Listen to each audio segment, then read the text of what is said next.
Dunia di sekitar kita kan berubah cepat banget ya. Nah, di tengah semua itu ada satu hal yang sering kali kita lupain, padahal ini adalah jangkar kita, karakter. Kali ini, yuk kita bedah bareng, kenapa justru di zaman yang serba canggih ini, kekuatan dari dalam diri kita itu jadi makin penting. Langsung aja kita mulai. Nah, kalimat ini dalam banget loh. Artinya apa? Rasa cemas atau gelisah yang mungkin kita rasain sekarang, itu bukan hal baru. Dari dulu sampai sekarang setiap generasi itu punya ujiannya masing-masing.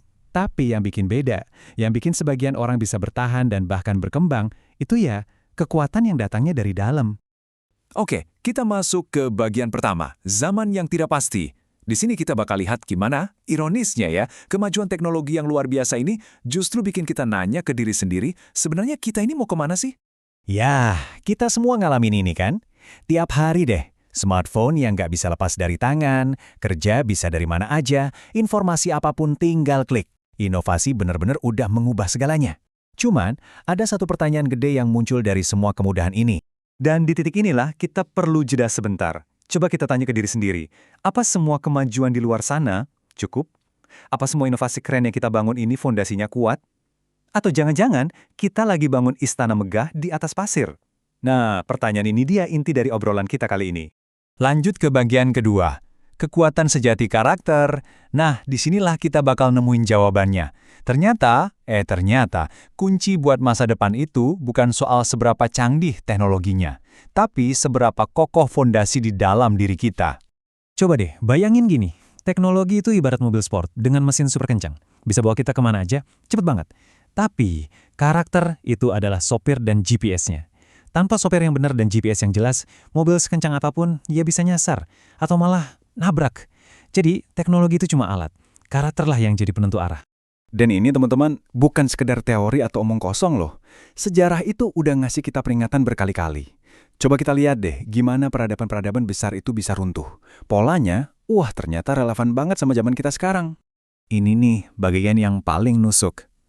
Ternyata, peradaban-peradaban besar di masa lalu itu hancurnya bukan karena kurang canggih atau kalah perang.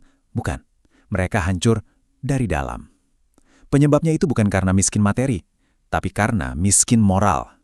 Coba perhatikan prosesnya. Ini kayak penyakit yang menjalar pelan-pelan. Pertama, kejujuran udah nggak penting lagi. Yang ada cuma kepentingan pribadi atau kelompok. Terus, tanggung jawab dilupain. Yang dikejar cuma ambisi. Dan puncaknya, kekuasaan jadi liar. Nggak ada lagi yang namanya keadilan. Nah, ini resep jitu buat hancur. Oke, setelah lihat peringatan yang cukup seram dari sejarah tadi, sekarang kita dihadapkan pada sebuah pilihan yang sangat jelas. Ada dua jalan di depan kita. Mau pilih yang mana? Ini berlaku buat kita sebagai individu dan juga sebagai masyarakat. Jalan yang pertama, ini adalah jalan yang membangun.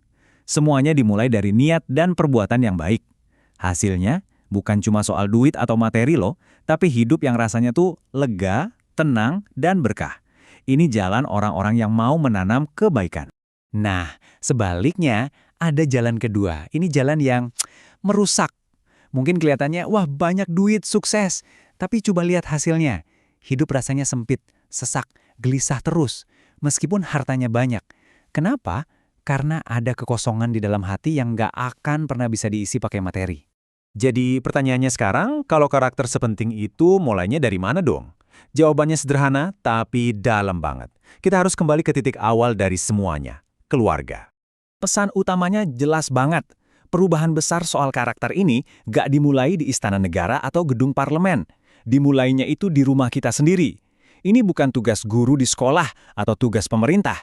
Ini adalah tanggung jawab kita di keluarga kita masing-masing. Fondasi bangsa itu ya dibangun bata demi bata di dalam rumah. Dan kutipan ini merangkum semuanya dengan sempurna. Dari rumah yang menjaga nilai, lahir generasi yang mampu menjaga peradaban. Wow, ini artinya ada benang merah yang sangat kuat antara apa yang terjadi di dalam rumah kita dengan nasib peradaban kita ke depan. Nah, sekarang pertanyaannya kembali ke kita semua. Ini bukan lagi soal teori, tapi soal praktek. Coba kita renungkan sejenak. Di tengah kesibukan kita sehari-hari, nilai apa sih yang paling penting yang lagi kita coba tanamkan di keluarga kita saat ini? Dan pertanyaan lanjutannya, gimana caranya kita, secara pribadi, bisa menjaga karakter kita sendiri supaya nggak ikut tergerus arus zaman yang kenceng banget ini? Apa yang harus kita lakukan biar tetap bisa berdiri kokoh? Pada akhirnya, obrolan kita ini bukan untuk ngasih jawaban final ya. Justru sebaliknya, ini adalah sebuah undangan. Undangan untuk kita semua memulai percakapan yang paling penting, yaitu tentang masa depan kayak apa yang mau kita bangun bareng-bareng. Dan semuanya itu dimulai dari fondasi yang paling dasar, karakter. Yuk, kita mulai obrolan ini mulai dari diri kita sendiri. Terima kasih.